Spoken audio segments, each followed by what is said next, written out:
How to use the Williams percentage R. The Williams percentage R stands for the Williams percentage range, and it can help us determine when a currency pair might be overbought or oversold. Let's look at it in a bit more detail. The Williams percentage range is a momentum indicator that shows you where the last closing price is relative to the highest and lowest prices of a given time period. It moves between 0, which would be up here, and minus 100, which would be down here. And it measures overbought and oversold levels. If the indicator is above minus 20, it is overbought, and if it is below minus 80, it is oversold. And you can use the Williams percentage range to find entry and exit points in the market.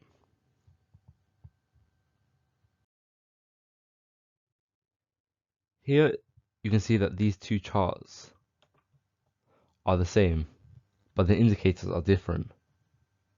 But at a quick glance, you may think they're the same. But one is the stochastic indicator and the other is the Williams percentage range. What is the difference? Well, it's how they show the relative location. For the stochastic indicator, it shows the relative location by using the lowest price in a time range, while the Williams percentage range uses the highest price to pinpoint the closing price's position. And this difference results in a slight variation in terms of the indicators.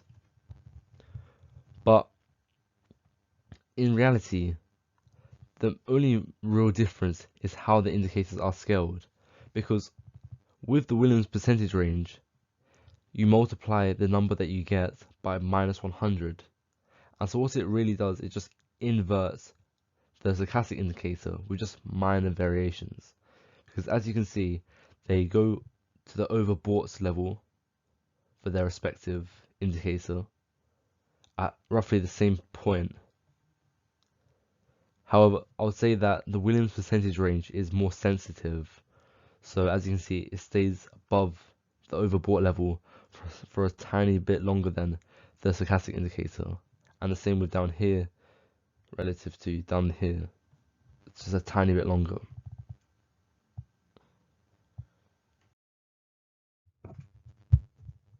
The Williams percentage range, as I said, is more sensitive than other indicators, and this could be very useful when the price is very volatile.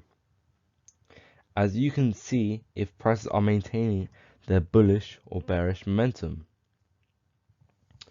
Let's look at this example right here. As you can see, price has been going up, and so has the Williams percentage range indicator, but then it starts to dip.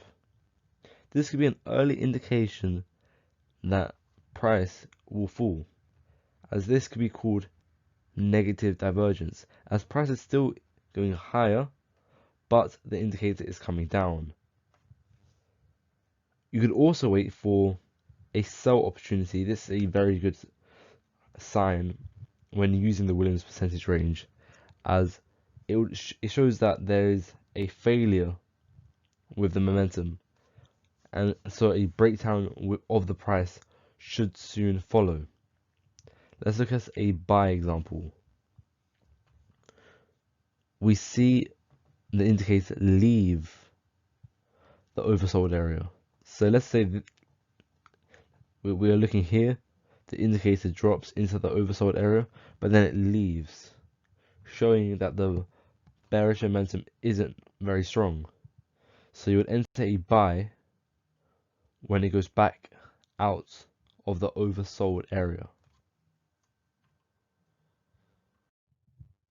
There are limitations of using the Williams percentage range, and these limitations are the same with the stochastic indicator and the RSI indicator, as overbought and oversold readings on the indicator doesn't guarantee a reversal will occur. But what it does show is that for an overbought reading, which would be like here, it means that the price is pushing higher and higher, and it's going near the previous highs. So this is a strong indication that there's a uptrend, and with a oversold area, reading, it means that the price is going near previous lows and will continue to push down. So this could be a good indication of a downtrend. As I said before, the Williams percentage range is very sensitive, and so this means that it can be too responsive, giving out false signals. Let's look at one on this chart right here. You can easily see one. The price dips below the overbought area, and one of my techniques to use would be looking at this area right here and selling when I see the momentum break down. However, this would have been too early. As you can see, price continues to rise. So I would suggest using other indicators as confirmation. Thank you for watching. I hope you enjoyed the video. Please do like and subscribe. If people are doubting how far you can go so far that you can't hear them anymore.